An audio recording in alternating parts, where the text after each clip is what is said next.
Freak ആയിട്ടുള്ള ആളുകളെയൊക്കെ സംബന്ധിച്ചിടത്തോളം ആശങ്ക ഉണ്ടാക്കുന്ന ഒരു വാർത്തയാണ് കഴിഞ്ഞ ദിവസം വന്നത്. അത് കഴിഞ്ഞ ദിവസം മാത്രമല്ല, മുൻപും അത്തരം വിവരങ്ങൾ വന്നിട്ടുണ്ട്. അതായത് എറണാകുളം മുളന്തുരുത്തിയിൽ ഒരു യുവാവ് വ്യായാമം ചെയ്യുന്നതിനിടെ കുഴഞ്ഞു വീണു മരിച്ചു. നമ്മൾ വ്യായാമം ചെയ്യാൻ പോകുന്നവരാണ് എങ്കിൽ, അല്ലാന്നുണ്ടെങ്കിൽ വെയിറ്റ് ട്രെയിനിങ് ചെയ്യാൻ പോകുന്ന ഒരാളാണ് എന്നുണ്ടെങ്കിൽ ശ്രദ്ധിക്കേണ്ട കുറച്ച് കാര്യങ്ങളുണ്ട്. നിങ്ങൾ നിർബന്ധമായിട്ടും നിങ്ങളുടെ ബ്ലഡ് ചെക്ക് ചെയ്തതിന് ശേഷം മാത്രം ഒരു പ്രോപ്പറായിട്ടുള്ള വർക്കൗട്ട് കാര്യങ്ങളൊക്കെ സ്റ്റാർട്ട് ചെയ്യാം.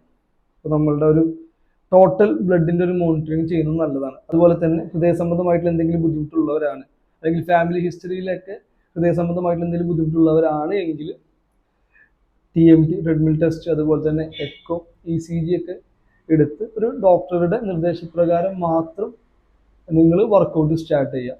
പിന്നെ പൊതുവായിട്ടുള്ളൊരു കാര്യമാണ് എന്ത്, ഒരു ന്യൂ ഇയറോ അല്ലാന്നുണ്ടെങ്കിൽ ഒരു മന്തിന്റെ സ്റ്റാർട്ടിംഗ് ഒക്കെ വരുമ്പോൾ ഒരു റെസൊല്യൂഷൻ പോലെ ഒരു 30 ദിവസം കൊണ്ട് ഇത്ര വെയിറ്റ് കുറയ്ക്കണം, അല്ലാന്നുണ്ടെങ്കിൽ അങ്ങനത്തെ ഒരു കൺസെപ്റ്റിൽ വർക്കൗട്ട് സ്റ്റാർട്ട് ചെയ്യുന്നവരുണ്ട്. ഹെവി സെഡൻറ്ററി ലൈഫ് സ്റ്റൈലിൽ നിന്ന് പെട്ടെന്ന് ഒരു ഹൈ ഇൻറ്റൻസിറ്റി വർക്കൗട്ടൊക്കെ സ്റ്റാർട്ട് ചെയ്യുമ്പോൾ ഇതുപോലത്തെ അപകടം പറ്റാനുള്ള സാധ്യത വളരെ കൂടുതലാണ്.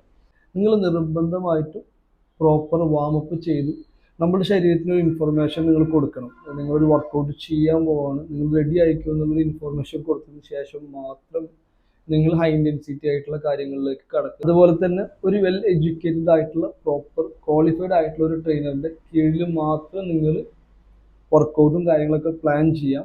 മുറിവൈദ്യൻ ആളെ കൊല്ലും എന്ന് പറയുന്ന പോലെ തന്നെ ഇതിനെക്കുറിച്ച് യാതൊരു ധാരണ ഇല്ലാത്ത ട്രെയിനർ നിങ്ങൾക്ക് ആ ഒരു ബെനിഫിറ്റ് കിട്ടുന്നതിനെക്കാട്ടി അഡ്വേഴ്സ് എഫക്റ്റ് ആണ് നിങ്ങളുടെ ശരീരത്തിൽ. പിന്നെ നമുക്ക് ഈ എക്സസൈസ് ചെയ്യുമ്പോൾ ക്ഷീണം, കിതപ്പ്, അല്ലെങ്കിൽ നമ്മുടെ ഹൃദയത്തിന്റെ ഇടിപ്പ് പെട്ടെന്ന് കൂടുക അല്ലെങ്കിൽ കുറയുക, നമുക്ക് കണ്ണിലൊക്കെ ഒരു ഇരുട്ട് കയറുന്ന പോലെ ഫീൽ ചെയ്യുക, തല കറങ്ങൊക്കെ ചെയ്യുകയാണെങ്കിൽ അപ്പോൾ തന്നെ നിങ്ങൾ വർക്കൗട്ട് സ്റ്റോപ്പ് ചെയ്തിട്ട് നിങ്ങൾ അവിടെ വിശ്രമിക്കുക.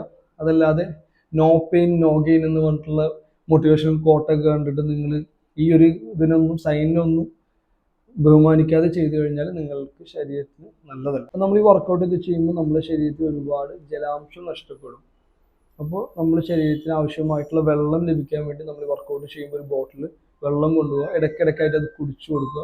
അതല്ലാന്നുണ്ടെങ്കിൽ നമ്മൾ നാരങ്ങ ഉപ്പൊക്കെ ഇട്ടിട്ടുള്ള അല്ലാതെ മറ്റെന്തെങ്കിലും ഇലക്ട്രോലൈറ്റ് ഇട്ടുള്ള വെള്ളം കുടിക്കുന്നത് വളരെ നല്ലതാണ്. വർക്കൗട്ട് ചെയ്യുന്ന ഒരാൾക്ക് അവരുടെ ശരീരത്തിന് ആവശ്യമായിട്ടുള്ള ഊർജ്ജം ലഭിക്കുക ഭക്ഷണത്തിൽ നിന്നാണ്. പ്രോപ്പർ ആയിട്ടുള്ള ഭക്ഷണം കഴിക്കാതെ ഒരു കാരണവശാലും നിങ്ങൾ വർക്കൗട്ട് ചെയ്യരുത്. പിന്നെ ശ്രദ്ധിക്കേണ്ട ഒരു കാര്യമാണ് ഉറക്കം. നമ്മുടെ ശരീരത്തിന് ഒരു 7 മുതൽ 8 മണിക്കൂർ വരെ പ്രോപ്പർ ക്വാളിറ്റി സ്ലീപ്പ് കിട്ടണം.